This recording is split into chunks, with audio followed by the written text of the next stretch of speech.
Welcome back to another episode of Becoming More Me. I have been getting so much feedback, emails, comments on my stories or the audio from other podcasts that I've been on lately about ADHD. And I thought, it's time to come in here and talk about this because I have been in the realm of coaching and helping women on all different levels for decades. And I've only really recently brought that to the forefront, but it is a very big part of who I am and how I think. I was only just recently diagnosed when I was 42. It was about a year and a few months ago that I was diagnosed. And for me, it confirmed things I already knew, but I actually found myself a little bit, I don't know what it was when I got diagnosed. It's hard to put a finger on the feelings, really. It opened up the door to being able to try medication. It opened up the door to having a label, but I also really dislike labels. So I don't know. It was six one way, half dozen the other, as far as feeling positive or negative, really just kind of felt neutral about it. But all of my boys have ADHD. The only one that hasn't been diagnosed is Jordan. He's 5. So it's a little early. And I don't really, whatever. We have ADHD. Like the way I look at it, it's just like, hey, this is how our brains work. This gives us data for understanding that. And we have tons of ways to see, there's my ADHD brain. I'm opening stuff up, making noise in the background, trying to do 2 things at once, record a podcast and check my notifications. it's just how it is. But it just gives us information, and we can use that information to make better decisions. We can use that information to gain better knowledge and then learn ways to make it actionable. I have been learning so much just by, and it's so funny, I have been learning so much from the podcasts that I have been guesting on as an expert about ADHD. Seems kind of funny, right? Now, sure, I have a lot to lend to the subject and the modalities, techniques, the mindset, the perspective, all of those things that I embrace, teach, coach, and put out there are all ridiculously helpful for ADHD. And I credit them to my living with it and enjoying it and making the best of it every day. It's a huge part of it. But I'm also still learning so much because there's so much to learn. And when you have an ADHD mind, you love learning things. Oh my God, here I am again, just, making noise in the background. Okay. But there's always things to learn. I have a very curious mind. So it is not uncommon. I've always thought, gosh, it would be pretty funny to follow me around for a day and just see where all my thoughts actually take me. Because I'm there, I'm on the adventure, I am present on it. But for an outsider to see, maybe somebody asks me a question and then it leads to another thought, and then I'm Googling things, and then I'm buying something on Amazon, and then I'm making food, but I wanted to turn out a different way. So I'm Googling something else, or I'm trying something, or I'm getting my hands dirty in some new thing. And I'm finding ways to relate it back to what I do and how I coach and how I learn and how other people learn. And I'm getting excited. And it's almost like the appreciation rampages that I love so much and learn from Esther Hicks, where you start with one thing that you appreciate, and then you say another and another and another and another, and you just keep going and you keep going, and it keeps getting better, and there's more appreciation and there's just more wonderfulness. And all of a sudden you've gone from feeling however you felt when you started, which might have been great, might not have been, but you feel a heck of a lot better. Even if that means you went from, great to grand, or if you went from not feeling good to feeling amazing, there's been a change. It's significant, it's noticeable, and you're glad you spent a little time in the vortex, feeling good and perpetuating that. That's how my mind is, I feel like, with everything. just one thing leads to another, leads to another, leads to another. And on top of that, I have a lot of energy. And that's probably one of the first things that I wanted to address, was that I think people get misconstrued about the hyperactivity part of ADHD. So ADHD does have that. We don't really hear ADD anymore. It used to be back in the day, we had ADD and we had ADHD. So there was attention deficit disorder and there was attention deficit hyperactivity disorder. First and foremost, the disorder part, like why? I don't like when things get labeled as a disorder. It's like there's something wrong with me. It's not working the way that it should. I don't want my brain to work another way. I'm like, my brain is working in perfect order and I like it. I wouldn't wish away my ADHD. I wouldn't take a pill to cure it. Sure, I love being in flow state when I can get there. And sometimes when things are a little bit cattywampus and I'm all over the place, it's not fun. But I would imagine that even people that don't have ADHD have times when they feel aligned and times when they don't. And that's just part of life. So I embrace it. But I often hear people say, well, I don't know that I have it because I'm not hyperactive. And usually what they mean is they're not like energetic all over the place, physically hyperactive. But there is just as much of a tendency to have a hyperactive mind. Okay. You can sit in a desk chair all day and have a hyperactive mind and not be physically hyperactive. But the focus sometimes I think gets misunderstood. So it can be either way. And that mental hyperactivity, I think a lot of that for me shows up in the high functioning anxiety and in just having a very restless mind, in not really enjoying meditation where the idea is to just kind of keep clearing the thought over and over. I mean, I do, but I mean, I'm clearing thoughts like popcorn pops, whereas other people might be clearing thoughts. There's a thought.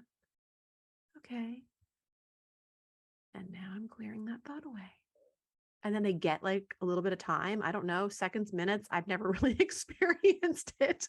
And then, oh, hey, there's another thought. Like mine's like popcorn. Theirs is like clouds just floating by on a day when things are kind of mellow in the sky. So I wanted to just kind of talk about that first and foremost, because I think hyperactivity is sometimes only thought of as a physical thing. But it can also just be that you get bored easily, that stuff that other people can tolerate or even enjoy is just excruciatingly mundane, So I know I won't want to say I get bored easily because I'm never bored, but I will find myself going off somewhere mentally very quickly if I feel that something is mundane. Like I don't allow myself boredom, and we could do another show on that, but boredom is just not, I've always felt like bored people are boring. And when my kids come to me and they're like, I'm bored, I'm like, there's just no way it's just not possible. There's no way that I could ever be bored. Even if I was like in a dark room with nothing to do and it was pitch black, I would still not be bored. I would have a lot to think about. So yeah, there's that. And so for clearing the mind and getting things calmer, it can be a little trickier for those of us with ADHD. So sometimes it's helpful to do the 5 senses mindfulness exercise. Have you ever heard of that one? That's where you just name 5 things that you can see, 4 things that you can hear, 3 things that you can feel, 2 things that you can smell, and 1 that you can taste. And it really does get you present. Now, y'all know EFT tapping is my main go-to for getting present. And I highly recommend that too. I mean, I love to say the main reason. There's so many big time reasons that I love EFT, but one of those big reasons was because it was like active meditation. I got amazing benefits from it. I felt great. I could kind of keep moving, keep doing things, fidget, and also feel very much that my calm was nurtured, my clarity was restored, that I was grounded, that I was present. Can't recommend it enough. And breath work is another great one for calming the ADHD mind. And if it's too hard for you, then, I mean, first of all, just taking deep breaths, but counting when you do it gives you something else to do. So if you're doing like 4s or box breaths or something, you can breathe into a count of 4, you can hold for a count of 4, you can breathe out for a count of 7, repeat, or whatever works for you. I sometimes feel like I can inhale a heck of a lot more than some of the counts want me to. So adjust it to what feels good, so that you're getting a really nice inhale through the nose and that you're not like feeling like you're going to blow up holding your breath, and you're getting a really full and clearing exhale also. That's important. Now, another one of my daily practices is appreciation, gratitude, journaling. I have a journal. I have many that I've filled. They are some of my favorite things to go back and read. And I've changed the practice and done different things over the years. But the one thing that has remained is that I always write down at least 3 things that I'm grateful for on that day. And there have been times when I've also combined it with prosperity exercises or affirmations or different like money magnet kind of things. It just depends on what part of life I was in, how I altered the exercise, but always it included writing down with pen and paper, unless I'm on vacation or I forget my journal, in which case I will do a temporary note in my Evernote doc, which I live and swear by. And then I will print it when I get home, cut it to size of my journal, and tape it in. It will still be part of my current journal, but sometimes you just gotta make concessions and go with the flow and figure things out when you don't have your journal, or when I didn't want to be burdened by it. I mean, it's a decent sized notebook. Sometimes you just want to pack light. So in those cases, I do allow myself to go digital, but like so many other things, when it's something meaningful, putting that pen to paper matters. It makes a big difference. And it really it does something in the brain and the mind that is significant. So gratitude and appreciation are huge for calming the mind too. And another thing that I just really love to do is move, to walk. If I start a day and I already know that I'm feeling restless, like I start and I'm almost kind of like agitated, and it doesn't happen often, honestly. I'm usually pretty grounded, or I just do like a round of EFT in front of the mirror while I'm washing my face, brushing my hair, getting dressed, that kind of thing. But if it still feels like, just ick and off, I get out the door as fast as I can and take at least a half-mile walk. I prefer a mile to a mile and a half in those circumstances, but sometimes I only have 5 or 10 minutes. So I'll look and I'll usually fit that into like those little windows in the morning, like between when my kids are getting up and leaving. I have these like little 20-minute windows that are sometimes harder to purpose for other things, but I can set a timer on my phone. Like if I get one kid out the door at, 20 of the hour, and the next one needs to get up at the next hour, I know I have 20 minutes. I'll play with the dogs in the yard while one's leaving, put the puppy in his kennel, because I still can't trust him out in the house on his own, and get the dogs back inside. And then I will set a timer on my phone for 10 minutes, and I will walk as far away from my home as I can for 10 minutes. And then as soon as it goes off, I know it's time to turn around. And then I come back. Timers are an ADHD person's best friend, guys. And that was one of the things that I picked up on one of the podcasts I did. I doubt that it will have been released when this comes out, but it'll be coming out soon. I was a guest on Hacking Your ADHD with William Curb. And right when we got ready to start recording the podcast, after we had like our little green room chat at the beginning, he broke out this like, large, like 10 or 11 inch clock, and he turned a dial on it. And I was like, ooh, what's that? And it was a version of this. I bought myself one of the small ones. It's called a time timer. And basically you just turn it. He was turning it to like 30 minutes, I think, because that's what he likes his podcasts to be. So he just turned it to 30 minutes. And then what it does, it's visual. So if you're watching this on YouTube, then you can see me. I'm holding a time timer. But otherwise, when you turn the knob, it makes the amount of time that you want turn a different color. And then it starts counting it down immediately. You don't have to press any buttons or anything. It's like manual, it has a battery. It's kind of old school, but oh, it's perfect. And then it just starts ticking down. And when it gets to the time, let's see if it'll do it. I've already made enough noise in the background on this episode. Why not another noise, right? Will it do it? They'll like interrupt me here in a second when I start my next thought, because that's how things work with ADHD.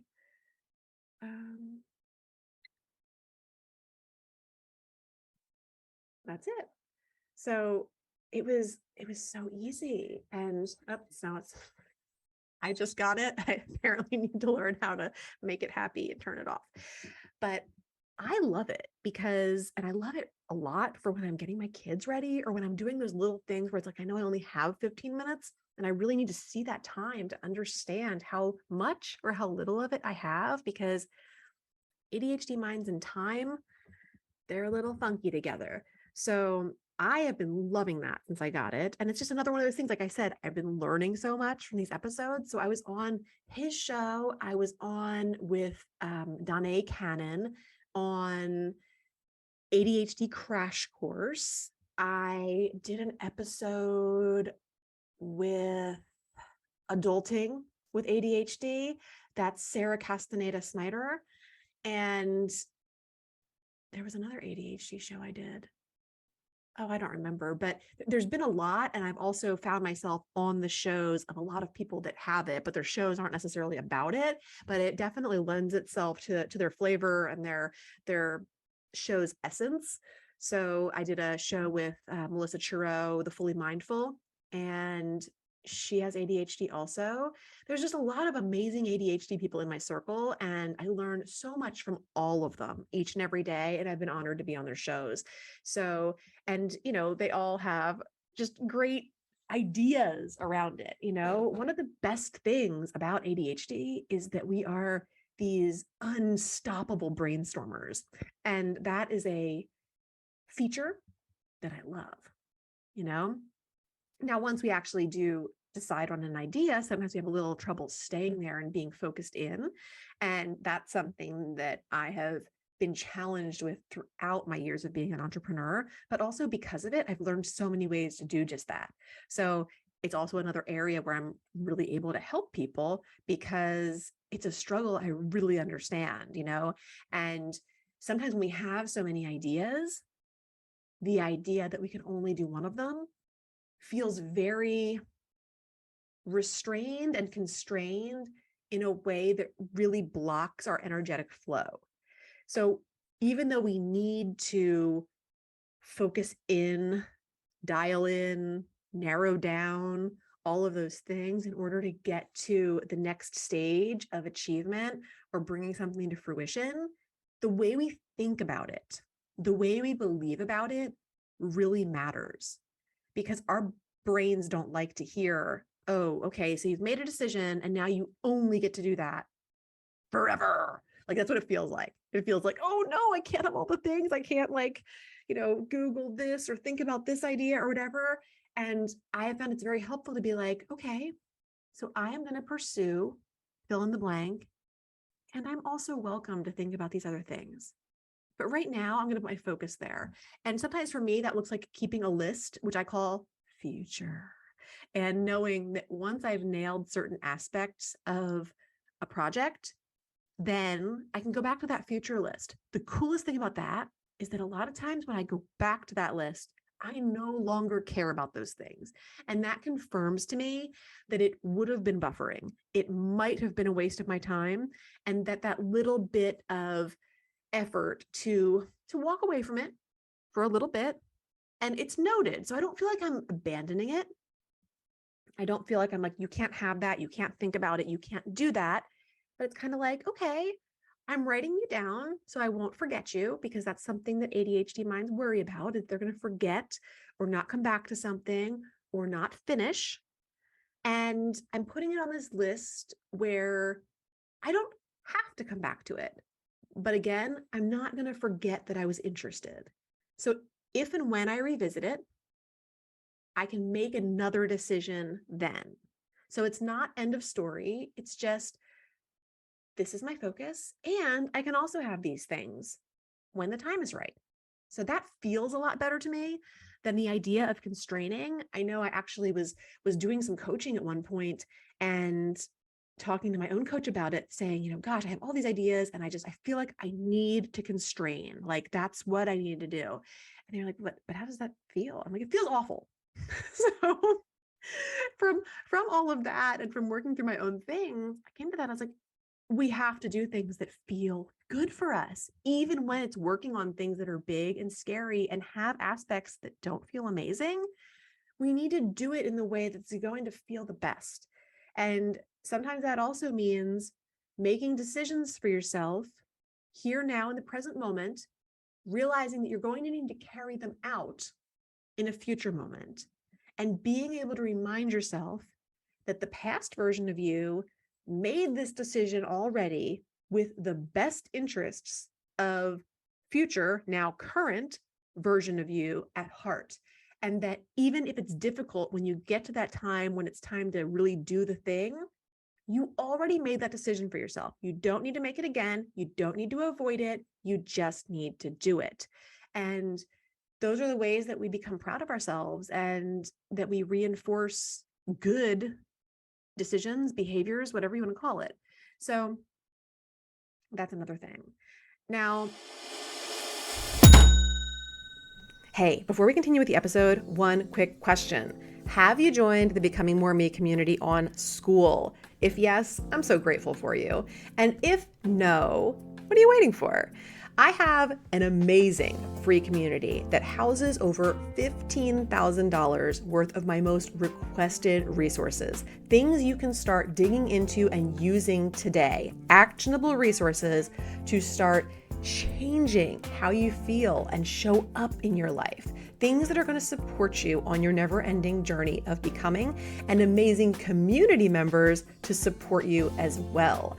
Hop over to school.com, that's SKOOL.com/discovery, and put my name in the search bar, Teresa Lear Levine. You will see the Becoming More Me community pop right up, and you can request to join from there. Inside of the community, you will find a full classroom of resources, as well as anything that you need in order to join my small group coaching or my one-on-one coaching. And I can't wait to see you over there. Again, go to www.school.com/discovery, type in my name, Teresa Lear Levine, and request to join the Becoming More Me community. I can't wait to see you there. I'm getting back to the ways that we can calm that hyperactivity and the things that really have worked for me and done wonders. I love smells.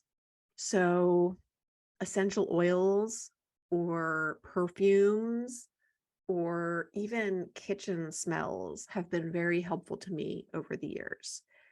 When I was just coming into meditation, when I was having insomnia and, babies that didn't sleep well, and just really felt like I could not get my feet on the ground underneath of me and feel grounded because I had so little control over anything, I learned about essential oils in new ways. I always knew about them. Well, not always. I mean, we always learn about something at some point, but in the early 2000s, I had my own handmade bath and body business. I did soy wax candles, over 140 different fragrances when soy wax was like really up and coming and such a better alternative to paraffin. And I also did handmade bath and body products. So moisturizers, salt scrubs, sugar scrubs, lip balms, all the things. And in a lot of my candles and bath and body things, I used essential oils. So I learned a lot about them back then when I was in my 20s. And then they came back around to me when I was in my 30s and going through all the things that I just mentioned. And it was during that time that a friend gave me some vials of things that she said were really helpful to her when she was going through something similar. And I kind of made that connection with my brain, my neural pathways and things to those fragrances. One of them was lavender, and another one was like this stress blend with some other things in it. But those for me are fragrances that I can now put on when I need calming. And it's like an instant signal to my brain and my nervous system that like, okay, we're going to calm down now. It's safe. This is happening. Let's get calm. And that's amazing. And I also have fragrances that really lift me up and boost me. And I'm actually planning on doing an episode. I was on Mom Bosses Abroad a few months back with Des and Eva, and they are both big into essential oils. And we were having this conversation about emotional freedom technique and incorporating that into it. So we're going to be doing a whole episode on that later on this summer. So if that is something that jives with you, stay tuned. I'll keep you posted on that one. But they definitely go very well together and are great ways to calm and ground yourself, as are baths, showers, a swim in the pool, or a hot tub if you have one. That kind of thing can really calm your mind. And a lot of those things, not necessarily like the pool or a hot tub, I mean, they can, but just I wouldn't put it in the water because that's more of like a larger body of water that gets treated differently. But you can put essential oils and fragrances into your shower. Sometimes I'll just put a few drops of something like in the corner of my shower, and it'll kind of diffuse as the hot water runs through the shower. And then you get kind of the best of both worlds that way. And another thing is, I think, with the whole being outdoors, I'm thinking like pools and things, is just getting your feet on the earth. I've talked about grounding before, but there are all sorts of things that happen to us as we ground that make a difference in our own physical feeling of grounding. So it's called earthing, or some people call it grounding, but basically it's just getting your shoes and socks off and getting that direct contact with our planet. And in doing that, Earth has a natural electric charge. So when we get in contact with it, it stabilizes us. And in doing that, it can reduce inflammation, pain, stress, hence the calming effect. We can find our blood flow is improved, our energy is better, we can sleep better, just greater well-being all around. So there are just a ton of things that earthing or grounding can really make a difference with. And, I mean, it's really cool. It's really easy. And it's one of those things that almost every area can be improved somehow by that direct contact. And I know I had done a thing at one point, I think it might have been like a reel on Instagram or something. I was just showing people that sometimes like I don't have the ability to get my shoes off and ground as much as I would like to. But you guys know I'm like a huge crystal fanatic. If you're watching again on YouTube, you can see like I always have my crystal collection behind me in my office. And I have a lot of small things. And if those kind of, I'll pick whatever's kind of calling to me at the moment. And If it's small, it's a bumblebee jasper. Isn't it gorgeous? Um, I'll just tuck them like in my bra. I'll just like throw it down my shirt in my bra, like somewhere off to the side. So it doesn't look like I have like a lumpy boob. Um, or like in the cleavage, something like that. Or wherever I can kind of get it against my skin and know I'm not going to lose it, if that makes sense. So depending on what you're wearing, that might be different. For me, I usually find my bra is the tightest garment that I have on with that won't lose something because, a lot of these things are expensive and I don't want to lose them. But much like grounding and getting our feet on the earth, this is getting part of our body against something that's natural and part of the earth that has energy, that has healing properties, and is very much worth putting up next to your skin and getting the benefit of. The same goes for, jewelry that's made out of natural stones and things. Those healing properties and things that you'll see associated with stones, that's kind of the same concept as earthing or grounding. It's very worthwhile. And, you can also just like if you're in a crystal store and you're looking at jewelry pieces or whatever, hold them in your hand, see what the energetic feeling is that you get when you touch it. It matters. And it's really, really cool. Now, I feel like almost anything, hyperactivity included, is calmed with laughter, made better with laughter. So whenever you have a chance to giggle or laugh or just do something that makes you enjoy the moment more, that is a great way to find calm and peace within your nervous system and everything else. When I was going through that same period of time where I was having the insomnia, I not only was reintroduced to essential oils, but that's when I originally learned about binaural beats. And that's something I listen to so often. There are binaural beats for sleep. There are binaural beats to re-energize you. Pretty much whatever outcome you're looking to create, there is a binaural beat for it. And I've been amazed. I mean, I don't get any kickbacks or anything from recommending them, but whenever I've had friends that are, dealing with insomnia or have kids or whatever, I'm like, have they tried binaural beats? I mean, really the only thing you need is a YouTube account and a set of headphones because something's going into the left ear differently than it's going into the right ear. And that's how the beat, so to speak, is created. And, it's so simple, but yeah, they were a lifesaver for me. I often will, if I wake up too early in the morning or earlier than I'd like to, and I have a little bit of time, I'll do ones that are set up like what they call a coffee nap, where you're kind of like starting off low and bringing yourself up into that energetic level. And then when it's done and like little ding happens at the end, like I am ready to get up. The same goes with hypnosis. I'm a huge proponent of hypnosis. I love doing self-guided hypnosis tracks. And I also I see a psychiatrist that does hypnosis regularly. I find great benefits to getting those messages into the subconscious mind. It's very calming. It's feels like an amazing nap, even if you never are actually asleep. You'll swear you are. And it's such a great way to calm. And it's another thing that you can find a ton on YouTube or like reach out and ask me. I have favorites for sure. And all of those things are just so incredibly helpful at calming.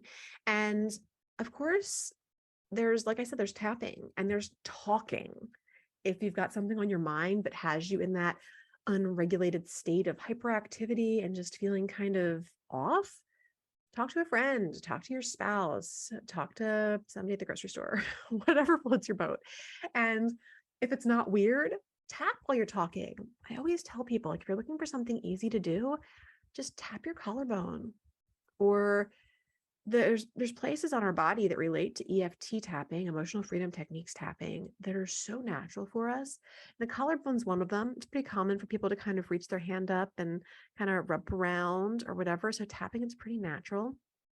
Our temples, like how many times do you find yourself stressing out about something and you're like rubbing your temples, or like that's like oh, I've got a headache, rubbing the temples, or wringing our hand. There's all sorts of spots that we use in EFT that are stimulated when we wring our hands.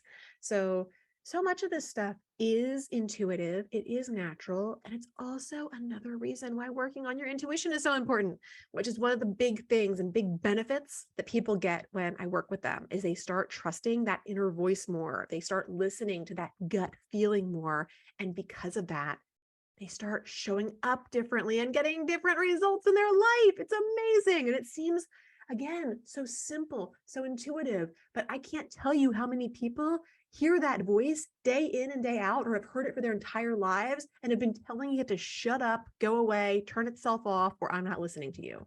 And it's one of the biggest mistakes that people make that doesn't need to be made. So, folks, I think that's enough information for one day. And if you're an ADHD brain like me, you have a lot to geek out on there. And I really do welcome your questions and your insights, your favorite ways to calm down if you also have hyperactivity, and all the things. But I really just wanted to take some time today and to give you some resources, some ideas around this, and also kind of an understanding of the H, because it's a highly misunderstood age, and it doesn't need to be. It doesn't need to be at all.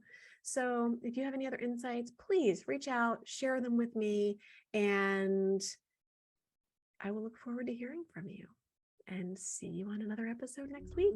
Thanks for listening. Have an awesome day. Thanks for spending some of your precious time with me today. If you loved this episode, please leave a review or simply share it with someone else who would get great benefit from it too. If you share on social media, please tag me so I can personally connect and thank you. Until next time, keep taking bold and brave steps towards becoming more of who you want to be in this world. You are capable, you are worthy, and you are enough. And if your inner critic is still trying to argue with those facts, hit me up. We've got work to do.